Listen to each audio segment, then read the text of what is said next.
જય રામવાડી સિકોતેર રોણવટીનો માતાજીનો જય મિત્રો, તમારા બધાનું હાર્દિક સ્વાગત છે વિડીયોની અંદર। અને નવા મિત્રો હોય ચેનલને સબસ્ક્રાઈબ કરી લેજો અને વિડીયો પસંદ આવે તો મારા વાલા મિત્રો લાઈક કરી લેજો।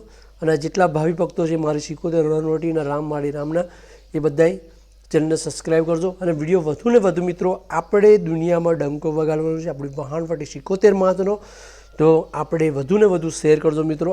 આજના વિડીયોમાં ખાસ એવું છે કે ગઈકાલે મેં વિડીયો જોયો તો ઘણા ટાઈમથી ઘણા બધા વિડીયો જોઉં છું। એની અંદર અમુક ભુવાઓને ટાર્ગેટ બનાવવામાં આવે છે કે ભુવાઓ ધતિંગ કરે છે ને આવા બધા ટાર્ગેટ બનાવવામાં આવે છે।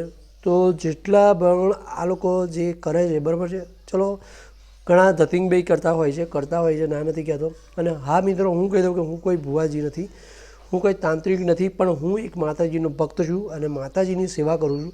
કંઈ વધારે પણ હું કોઈને દોરા જગા કે કંઈ કરી આવતો નથી, હું કોઈને કશું કરતો નથી ભાઈ, પણ શ્રદ્ધાથી તમે કરો તો થઈ જાય। અને હા, એક વાત કીધું, તમારે જે ડ્રીમ હોય, તમારા જે સપના હોય, કમેન્ટની અંદર જરૂરથી જણાવજો। હું માતાને તમારા પ્રત્યે પ્રે કરીશ અને તમે પણ સાચા દિલથી માતાજીને પ્રે કરીને તમારું સપનું ડ્રીમ કમેન્ટની અંદર જરૂર લખજો। અને હા, દુનિયાની અંદર જેટલા પણ વિડીયો બન્યા છે એના કરતાં આજે એટલી બધી રામ સિકોતેર વહાણવટી રામ આવું કમેન્ટો દુનિયાની અંદર કોઈ વિડીયોમાં ના આવી હોય એટલી આ વિડીયોમાં આપણે લાવવાની છે। પણ જેટલા પણ મિત્રો જોવે એક કમેન્ટ કરીને તો જરૂરથી દેજો, વહાણવટી માતાના નામથી તમારું આખો ભાવ સુધરી જશે, ગેરંટીની વસ્તુ છે। બીજું, આજના વિડીયોમાં જે ધતિંગ ને આ બધી વાતો કરે છે, તો આ વસ્તુ જેણે કરી, જેણે પેલા એમ જોયું કે વિડીયોની અંદર બચારા જે કાકા હોય છે એમને બોલાડે છે કે તું આમ તેમ માફી માગ, તું ધતિંગ કરતો તો એ તે મેં જોયું, ચલો વોટ એવર હશે અને ધતિંગ કદાચ કરતા હશે, પણ માતા તમે જો તમે ભાઈ માતાજીને માનો કે ના માનો, જેટલા માનતા હોય એટલા જય માતાજી જરૂર લખે, ના માનતા હોય નાસ્તિકો તમારે જે લખવું હોય કોઈ ચિંતા નહીં। માતાજી ભગવાનને જે નહીં માનતા એમને બતાવી દઉં, જેણે માતાજીને ભગવાનને નહીં માનતા જે આ વિડીયો બનાવીને બચારા જે બદનામ કરે છે ભુવાજીને, એમને કહું કે જો તમારામાં તાકાત હોય, તમારામાં તેવડ હોય તો તમે આપણે હનુમાન દાદાના ભક્ત બાઘેશ્વર ધામ ધીરેન્દ્ર શાસ્ત્રીની એકવાર પરીક્ષા લઈને જુઓ। તમારામાં તેવડ હોય, તમારામાં તાકાત હોય ને તો ધીરેન્દ્ર શાસ્ત્રીની એકવાર પરીક્ષા લઈને જુઓ। દૂધનું દૂધ અને પાણીનું પાણી ના કરી દે ને એની તમારી સામે, તો કહી દેજો તમારા ભવિષ્ય તો શું, પણ તમારું બધી કાચા ચીઠો બોલીને બતાવીને ધીરેન્દ્ર શાસ્ત્રી, તો તમે કહેજો આવા એક મહાપુરુષને તમે મળશો ને ત્યાં તમને થોડુંક જ્ઞાન આવશે। તે ઘડે તમને થશે કે ના, આ એક માણસને હું મળ્યો ને, અંધશ્રદ્ધાવાળા જેટલા અંધશ્રદ્ધાની વાત કરે છે ને એમને કહું છું કે આવા માણસને મળો, કોઈ સામાન્ય માણસને મળીને શું તમે ફેણી લો છો? સામાન્ય માણસને ધમકાવીને તમે શું માફી મંગાવડાવો છો કોઈ માતાજીના ભક્તને? સામાન્ય માણસને મળીને તમે શું કાંઈ એવું કરો છો? તો હું એટલું કહું છું કે સામાન્ય માણસ કરતાં તું ધીરેન્દ્ર શાસ્ત્રીને મળો, એકવાર પંડોકર સરકારને મળો, તો એ જઈને તમે જો સત્યના પારખા કરવા હોય ને તો તય કરો તમે। તો અહીંયા આગળ શું કામ એમ કરો છો? જે નાના બની બેઠેલા ભુવાજીઓ હોય એમને શું કામ તમે ટાર્ગેટ કરો છો? મોટી જગ્યાએ જાઓ તો તમને ખબર પડે કે કઈ રીતે શું થાય છે। એમના પબ્લિક નહીં થતા લાખોમાં, ધીરેન્દ્ર શાસ્ત્રી એટલે 2 કરોડ 1.5 કરોડ પબ્લિક થાય છે। જે ઘડીએ તમે ધીરેન્દ્ર શાસ્ત્રી જે ઘડીએ પ્રવચન કરતા હોય અને જે ઘડીએ તમારું જે ઘડીએ પેલો પરચો બનાવતા હોય ને તે ઘડીએ તું હોમો જઈ જશે તો તને ખબર પડે કે કઈ રીતે બધાની પરીક્ષા લેવાય છે।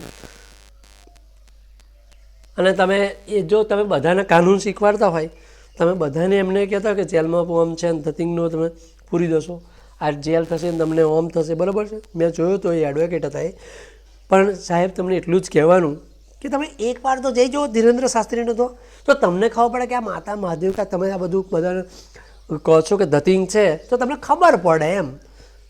જો તમે બહુ પેલું એવું હોય, બહુ પેલું કાનૂનના જાણકાર, તો ધીરેન્દ્ર શાસ્ત્રીને એમના કાનૂન બતાવો, એમના પર કંઈક બોલીને બતાવો અને એમના અમે જઈને બતાવો, તો અમે માનીએ કે ના છે ભાઈ, હશે આ સાહેબ તો બહુ મોટા છે, બહુ ખતરનાક છે। અરે જે કરવાનું હોય તો કરતા નથી, જો સત્યના પારખા થાય છે, જો સત્ય હાજર છે, ભગવાન હાજર છે, માતાજી હાજર છે, તો કોઈ જવા તૈયાર નથી ભાઈ। 12,000ની અંદર જઈને બતાવી, 12 લાખ પબ્લિક થાય છે ત્યાં તૈયાર બતાવો જાઓ, તો તાકાત છે। મારી ખુખાર મેલેડીને જઈને બતાવો। તો વાત અલગ છે. એટલે આ તો બચારો સામાન્ય બે માણસને કે તું કેમ આમ ધતિંગ કરો લોકો લૂંટો છો, અલા બે માણસને કંઈ લૂંટે છે હોય? હજારો કરોડો લોકો જો આગળ આસ્થાને થઈને થઈ પૈસા મૂકીને આવે છે, લાખો રૂપિયા બાળપંડુકર સરકારમાં 50,000 રૂપિયા લે છે. અહીંયા જા ને, અહીંયા તારામાં તાકાત હોય, તારામાં તેવડ હોય તો અહીંયા છે.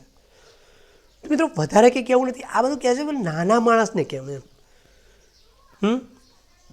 તો તમે મોટા માણસને મોટા માણસ બહુ પબ્લિક ભેગું થતું અહીંયા જાઓ તો અહીંયા આગળ માણસો લૂંટાતા હોય. નાના માણસો 5-6 માણસ કદાચ આવતા હોય તો લૂંટાયા ના કહેવાય. અહીંયા આગળ તમે ઉગાડું પાડો ને તમે પછી બહુ મોટા રાજા બનો તો ફરી એ તમે તમારી મૂર્ખાઈ કહેવાય. બરાબર છે. તો કંઈ કહેવું નથી વધારે. આવાને ઇગ્નોર કરી દો છો, આવા વિડીયોને જોતા હોય તો. અને ભાઈ માતાજી, મહાદેવ, ભગવાન, વિષ્ણુ બધા જ ભગવાનો 33 કરોડ દેવ બધા સાક્ષાત છે. તમે માનો કે ના માનો, જે નહીં માનતા એમને કહું છું કે ભાઈ 33 કરોડ દેવો સાક્ષાત છે. અને કેટલોય લોકોને પરચા આલેલા છે. ભાઈ ના ચોડતા હોય તો ચોણી લો. ધીરેન્દ્ર શાસ્ત્રીએ ભલાને ગોઠણીએ પાડી દીધા હે, મોટા મોટા પત્રકાર વાહિની આગળ ગતા રહે તો એ કંઈ ફેણી કંઈ ઉખેડી લીધું નથી ધીરેન્દ્ર શાસ્ત્રીનું. પંડોકર સરકારમાં પોલીસ પણ ત્યાં જઈ ચૂકેલી છે, પોલીસે પણ બધું પૂછીને કરેલું છે. ત્યાં પંડોકર સરકાર સત્યના આધારિત સત્ય ત્યાં સાચું પડ્યું છે. ધીરેન્દ્ર શાસ્ત્રી આગળ કંઈ કોઈનું ચાલ્યું નથી, ના પંડોકર સરકાર આગળ. તો આવી જગ્યાએ જાઓ ભાઈ, આવી જગ્યાના પારખા કરો, આવા લોકોને કંઈક કહો તો માનીએ. બાકી આ તો બધું મસ્તીમાં જાય. તમે કહો છો કે આ ધતિંગ કરે છે ને ઓમ કરે છે, બરાબર છે. તો આ બધું ફરી વોટ એવર જે થયું છે એવું. ચલો એ વિડીયો જોયો, પેલા બડાએ માર્યો છે, સારો દેખાડવું હશે પોતાનું એટલે કર્યો હશે, વિડીયો બનાવ્યો છે, મને કોઈ વાંધો નથી ભાઈ. અને હું આ તો મને કહેવા જેવું લાગ્યું એટલે કહું, જે પણ હોય તમે મને વાંધો નથી. તમે ભાઈ આ એક કામ સારું કરો છો કે ભાઈ ધતિંગ કરતા હોય એમને પકડો છો, મને વાંધો નથી. આ સારું છે તમારું કામ, પણ ધતિંગ કરતા હોય તો પણ એકને નહીં કરવાનું, બધાને પરીક્ષા લેવાની તમારે. નાના માણસની શું કા લઈએ, મોટા માણસની લો એમ કહું છું. વધારે કંઈ રહેવું નથી. અને ભાઈ જેટલાની પણ જો મનોકામના પૂર્ણ થઈ હોય મારી માતા દ્વારા, મારી સિકોતર હનુમટી દ્વારા, રામમાળી દ્વારા, તો કમેન્ટની અંદર જરૂરથી મને જણાવી દો છો. વધારે કંઈ કહેવું નથી મારા વાલા મિત્રો. અને હા, આ વિડીયો વધુને વધુ શેર કરજો, સપોર્ટ કરજો આ વિડીયો. અને તમે ફેસબુકના માધ્યમથી જોતા હોય તો ફોલો કરી લેજો, કમેન્ટ કરી લેજો, લાઈક કરી લેજો. તો આવો નવો તમારો સપોર્ટ રહેશે મિત્રો.